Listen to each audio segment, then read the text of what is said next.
Bonjour, je suis le professeur Olivier Bastien, directeur du prélèvement et de la greffe pour l'Agence de la biomédecine.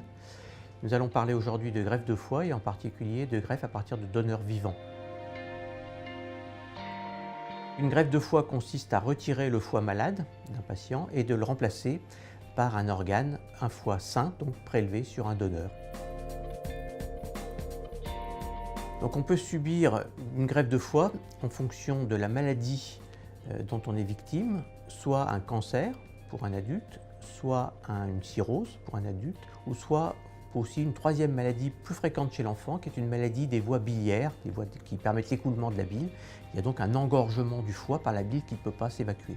La moitié, on va dire, des greffes de foie à partir de donneurs vivants s'adressent à des enfants.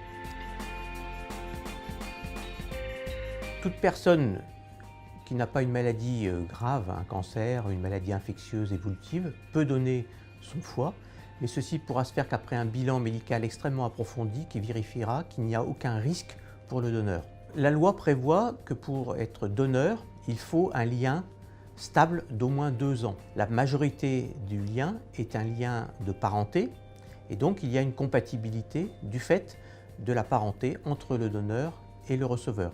En général, pour le foie, c'est souvent parent-enfant. C'est en ce sens-là que la compatibilité est un élément extrêmement important qui va jouer favorablement sur le résultat de la greffe. On ne peut pas donner à quelqu'un d'inconnu. La loi a prévu d'élargir le cercle du don possible, c'est-à-dire que l'on peut donner à quelqu'un avec qui on n'a pas de lien de parenté, mais un lien de proximité stable, un ami extrêmement proche.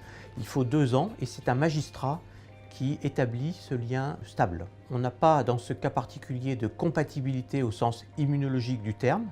On a une compatibilité en termes de groupe sanguin, en fonction d'autres également critères médicaux. Alors, les contre-indications pour le don du vivant sont essentiellement les maladies transmissibles entre le donneur et le receveur, c'est-à-dire par exemple un cancer, une maladie infectieuse grave comme le sida par exemple, ou la tuberculose, ou des pathologies comme ça. Il y a donc tout un bilan qui va être fait chez le donneur pour vérifier l'absence de risque de transmission. On ne peut pas donner plusieurs organes. Le risque doit être quasiment à 0 pour le donneur. On peut donner un rein par exemple, on peut donner un lobe du foie, on ne peut pas donner le foie en entier bien entendu. La première étape, c'est d'abord la rencontre au moment d'une consultation avec un spécialiste qui va expliquer les bénéfices et aussi les risques et les contraintes pour le donneur. Il va y avoir ensuite un premier bilan de faisabilité, on va dire, qui va chercher si vous n'avez pas une contre-indication évidente au don d'organes, au don de foie dans ce cas particulier, qui va vérifier également qu'il n'y ait pas d'incompatibilité, par exemple en termes de groupe sanguin ou en termes immunologiques. Et ensuite, il y aura des bilans plus complets qui vont vérifier l'absence de maladie de foie ou l'absence de maladie transmissible. Il y a la dernière phase qui est la phase administrative. Dans la majorité des cas, il s'agit d'une procédure qui est encadrée par la loi puisqu'il faut à la fois passer devant un comité donneur vivant composé de 3 médecins, d'un psychologue et d'un expert en sciences sociales qui va vérifier que vous ayez bien compris pour vous les risques de l'opération et également la décision mûrement réfléchie et totalement dénuée de profit ou de pression. Ensuite, il y a la visite chez un magistrat du tribunal de grande instance qui va là aussi vérifier le lien et le choix libre et éclairé de la personne qui veut donner.